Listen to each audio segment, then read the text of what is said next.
अस्सलाम वालेकुम। मैं आतिफ फरीद ते तुस देख रहे हो मेरा YouTube channel Atif Farid vlogs. अल्हम्दुलिल्लाह मैं खैरियत नाल हां और उम्मीद करना कि सारे दोस्त भी खैरियत नाल होंगे। तुहानू अपना एक कल्चर दी एक चीज़ दिखावां खोती जेहड़ी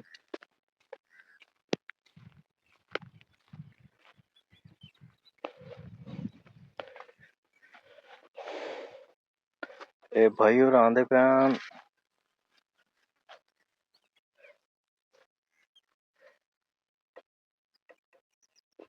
उत दूरू ना उन्हां दूसरा पट्ठे चा के आंदे पैन ते आ सड़क है।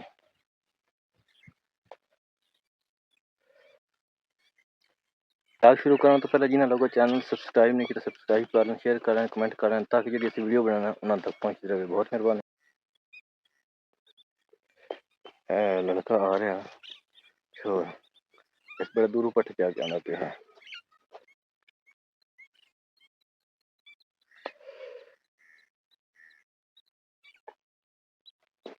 क्योंकि जी मेहनत होंगी ना वो तुम पता कि मेहनत होंगी।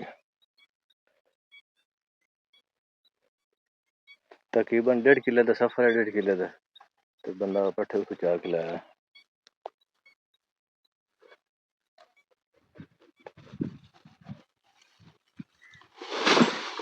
अल्लाह पाक सेहत देवे तो काम भी करने चाहिए ने।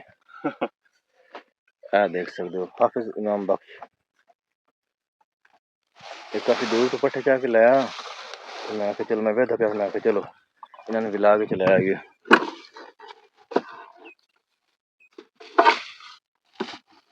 वाड़ पट्ठे हूँ जी वाड़ लाइन पर चलो हम चल लियो। जी हम चले चलो माशाल्लाह चलो ठीक है मेहरबानी। ठीक अल्लाह हाफिज। दोस्तों यार दूसरे दिन की रवनी लाई हुई है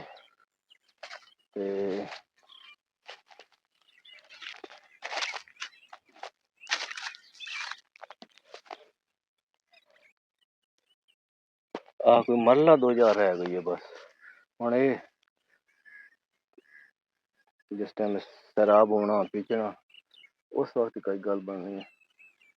फिलहाल तो हूँ लाई खलोता वहाँ मरला एक बनना है टोटल फिलहाल मिला शिला मतलब तो वह दो वैसे डेढ़ हो गए कोई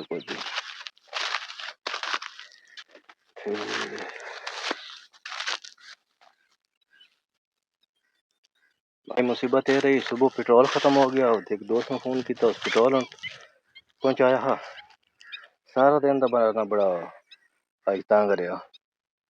चलो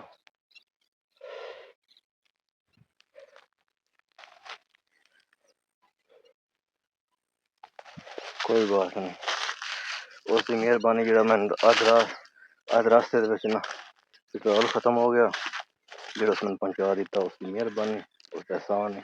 अल्लाह पाक उन्हें खुश रखे फिर आगे तो नजर आएगा बाहर होंगे ने अक्सर मुलाकात होंगी रहती मेरा बड़ा जिगरी गया गंदम की तैयारी वास्ते ना ये पानी लाया हुआ गंदम क्योंकि रवनी असी करसा रवनी तो बाद वतर आसी वतर तीन शाला कना गढ़सा थोड़ा सी लेट हाँ लेकिन इतने भी नहीं तो अल्लाह पाक खैर करे इंशाल्लाह 5-7 दिन वतर आ जासे उस बाद इंशाल्लाह इसमें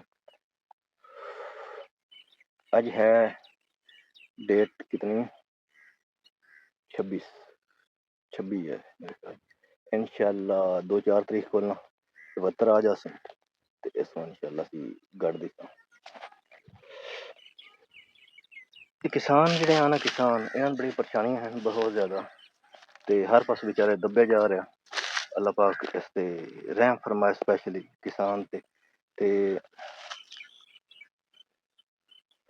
हुन फसल है दूसरा काश होई गंदम थी कुछ लोग गंदम का बाइकाट किते लेकिन अल्हम्दुलिल्लाह बीजांगे एक असी नहीं खानी हर बंदे ने खानी है ते मैं इस हक च ना कि बाइकाट किया जाए नहीं काश करनी चाहिए ते गंदम बहुत ज़रूरी है साढ़े वास्ते बहुत ज़रूरी है गरीब लोग भी हैं लेकिन इसका रेट ज़्यादा होना चाहिए रेट जिस तरह है ना किसान अगर सारा साल मेहनत करेंदा ना तो उसको अजर नहीं मिलता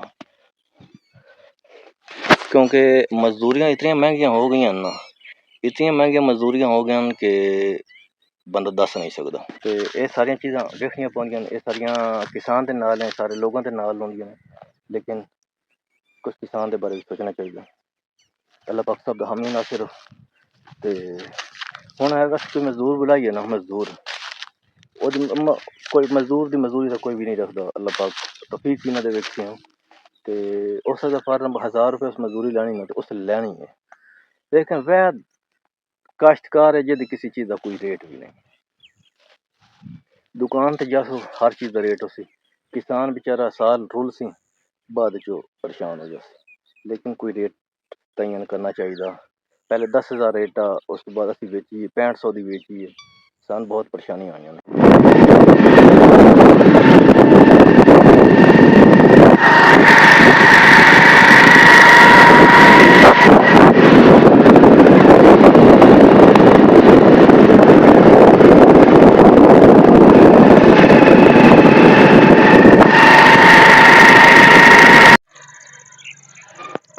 मेरा जी पेट्रोल ख़त्म हो गया। हाँ भाई और आए सीमेंट पेट्रोल देने। अरे भाई ने अपने वीर ने इन्होंने फोन किया तो पेट्रोल पहुँचाना आए ने सारे। दसो मैं असी बैठे हैं शरीफ भाई तो मैं ते असी आए तो सुते हो नाल मलक सफदर है। मेरा इतने पेट्रोल ख़त्म हो गया तो मलक साहब ने मैं पेट्रोल अपनाया है। तो बड़ी मेहरबानी। और सारी शहर मेरे जी असी रोज़ाना मिलना होना, रोज़ाना खैर के लैनी होनी है तो हक बनता साडा। मैं भी अज पानी लाया तो भाई और वत कुछ पानी वेख्या शेख्या, मैं लेट हो गया। अल्लाह पाक ने खुश रखे। मलक साहब असी शूटिंग कर रहे हैं अज। ते मलक साहब ने नया मोबाइल लिया। मोबाइल माशाल्लाह बड़ा महंगा लिया, 2 लाख का मोबाइल लिया। अल्लाह पाक नसीब करे। ते अल्लाह पाक हर किसी ने मतलब कि इहो जिहा मोबाइल दे, 2-2 लाख का हर कोई लगे। ते शूटिंग हो रही है इस वक्त मसीह। मलक साहब ने एक कतर तो तशरीफ लाए ने ते माशाल्लाह से जॉब करते हैं। ये भाई नहीं अपने ते इन्हों के वाले साहब की डेथ हुई है। असी तबीयत वास्ते गया 2-3 बजे गया। ते मैं आखिया चलो मुलाकात हो, लेकिन भाई थोड़े मसरूफ हाँ। मैं आखिया चलो अज एक पेट्रोल फोन किया, पेट्रोल सानू पड़ाओ तो बाद सानू दूसरा मैं आखिया चलो डेरे तो बैठे गपशप लैने। फिर एक मेरे को आए ने ते इंशाअल्लाह हुन इत्थे मालक साहब कितनी छुट्टी है? छुट्टी है भाई 10 तारीख तक। अच्छा 10 तारीख तक छुट्टी है, मतलब कि 20 दिहाड़े हो रहे हैं, 15-16 दिहाड़े। हाँ 5 दिन छुट्टी आई, 5 दिन 10 तारीख तक ये अल्लाह खैर करे। मतलब कि 5 दिन इसकी छुट्टी आई ते 10 तारीख तक है छुट्टी। और ते 15 ਨੂੰ ਅਸੀਂ ਆਇਆ ਸੀ। 15 तारीख ਨੂੰ आए। 15 वाले साहब की कोई डेथ होती है? 16 ਨੂੰ। अच्छा 16 ਨੂੰ सुबह 16 फौत होया क्योंकि मरीज की हालत पता चल जाती। फिर भाइयों ने उन्होंने फोन कर दिता भी तुम तशरीफ ले आओ, आ जाओ। मतलब आ गया सब इन्होंने वाले साहब ने जन्नत आला मकाम अता फरमान। आमीन। ते इन्होंने भाइयों ने सबर देन। आमीन जान।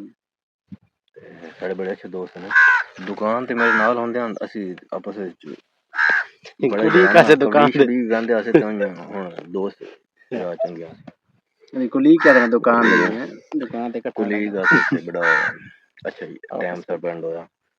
ते दोस्तों अच्छा मैं हुन ना रमणी ला लईए, सिर्फ एक क्या हुन रह गया ते बस ओ इंशाल्लाह कल करेंगे। ते दोस्त भाई चले गए हैं ते मैं हुन आया इत्थे।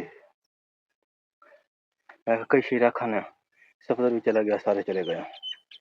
ते कैप मैं उस नाल चेंज की। मैं आखिया चलो यार कैप चेंज करने उस नाल। उस मैंने आखिया मैं किते जाना मैं दे दी। मैं चलो ठीक है।